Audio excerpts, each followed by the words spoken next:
Alhamdulillahi Rabbil Alameen wa salatu wa salam ala Sayyidil Anbiya'i wal Mursaleen wa ala alihi wa sahbihi ajma'in. Assalamu alaikum Quran Weekly. I'm going to recite an ayah at the beginning of this small session so you have some perspective of what I'm going to share with you.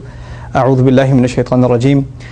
ولما ورد ماء مدين وجد عليه أمة من الناس يسقون ووجد من دونهم امرأتين تذودان قال ما خطبكما قالتا لا نسقي حتى يصدر الرعاء وأبونا شيخ كبير. Allah Azza wa Jal talks about Musa alayhi salam's amazing journey in Surah Al-Qasas, among other places. And one of the things he tells us in Surah Al-Qasas is that when he ran away from Egypt after having accidentally killed a person by punching him, he finally reached the waters of Madian, and he pursued the waters of Madian and finds a bunch of people, giving water to their sheep there. And besides them, to the, you could say on top of the hill almost, he sees two women, تذودان, that they're pulling on, the word used, وَجَدَ مِن دُونِهِمْ امْرَأَتَيْنِ تَذُودَان, he saw two women there that are pulling or tugging at their sheep, like they're having this tug-of-war match with their sheep, where they're not really winning. And it looked really weird to him from a distance that these women are struggling with their animals in this way, while everybody else is comfortably feeding their animals at the water. So he went up to them and said, قَالَ مَا خَطْبُكُمَا, he said, what's your problem? What's going on here? What's the deal? This already is a huge lesson. We are supposed to have hayat, men are supposed to have modesty, and they're supposed to, guard their tongue and their eyes and things like that. But when someone's in trouble or somebody's having trouble, there's nothing wrong with you going and saying, can I be of service? What's going on here? But you have to mind yourself, right? So he didn't go and have an elaborate conversation and try to make small talk with them. He just went and said, مَا خَطْبُكُمَا, what's going on with both of you? And they responded, قَالَتَا لَا نَسْقِي حَتَّى يُصْدِرَ الرِّعَاء.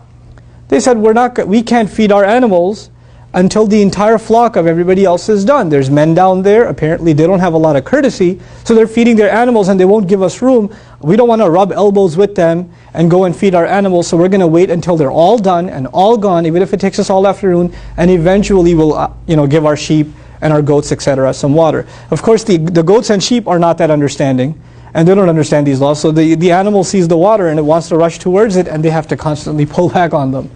I bring this up because this is a really cool example in the Quran of women in the workplace. They explained that Abuna Shaykhun Kabir, they said our father's an old man. And because he's old, it's understood, it's in between the lines that he's not able to work anymore. He's not able to tend to the animals and take care of the expenses of the household and everything else. And he only has daughters, he's got two girls. And you know what? They have to go out there and work. This is a reality for so many people because of their economic situation, their unique family situation, be it divorce, be it the death of a husband, be it the only daughters that are in a household taking care of the family, old parents. They have to go out in the workforce. It's not something that our deen forbids. It's something that Quran itself talks about. But there are ethics mentioned. These girls, what's remarkable about them, the few things Allah tells us about them in Surah Al-Qasas are very telling. A principle of hayat.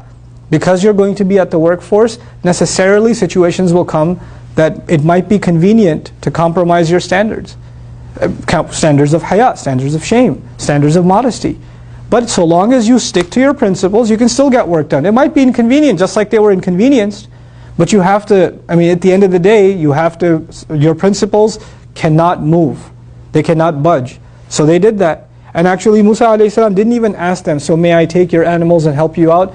Allah says, فَسَقَى لَهُمَا. He just grabbed them and fed them and brought them back. ثُمَّ تَوَلَّى إِلَى الظِّلِّ. Then he sat back down in the shade. So these women, and this brief account of Musa alayhi salam interacting with these women is extremely telling about a situation that will still occur and will always be occurring in the future.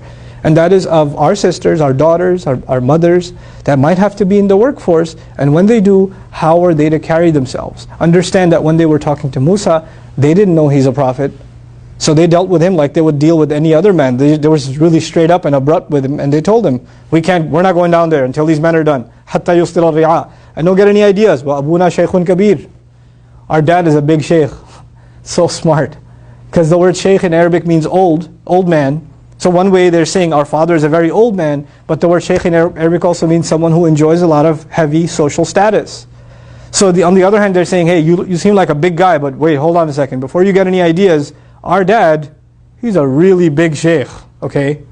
So just because we're working here doesn't mean that we don't have backup. We have a big shaykh at home, subhanallah.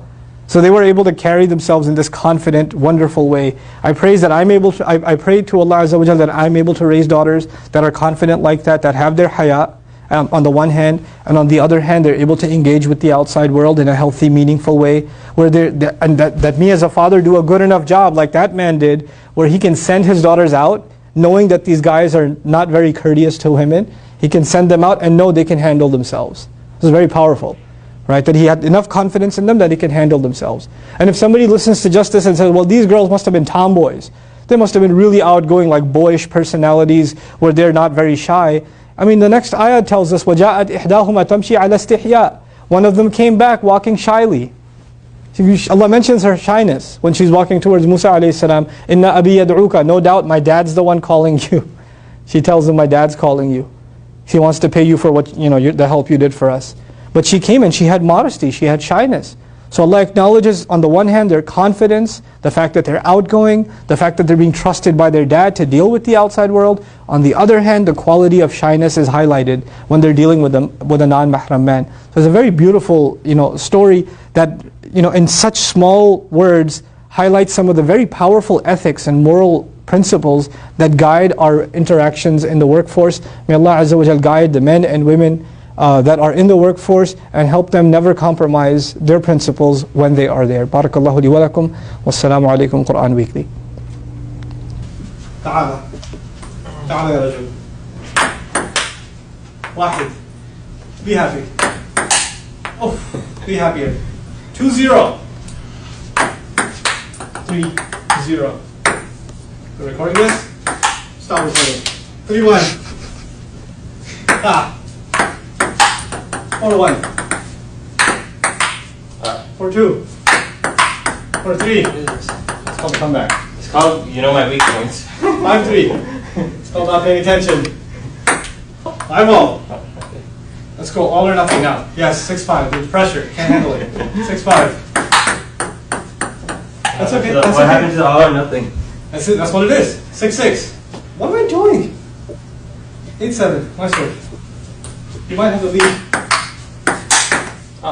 Oh, that was on camera. What was that? You got that one? That was one of them. That was one this time. Oh, that's right. Now you score those slow ones. Watch now, watch. Watch. Oh, whoa! Whoa, take it easy. 11.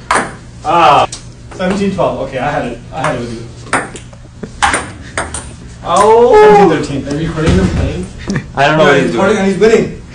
I can't play when the camera's on. 17-13. 17-13? I laughed at you. 17-14. What happened? Oh, I didn't say 1 point. 18-16.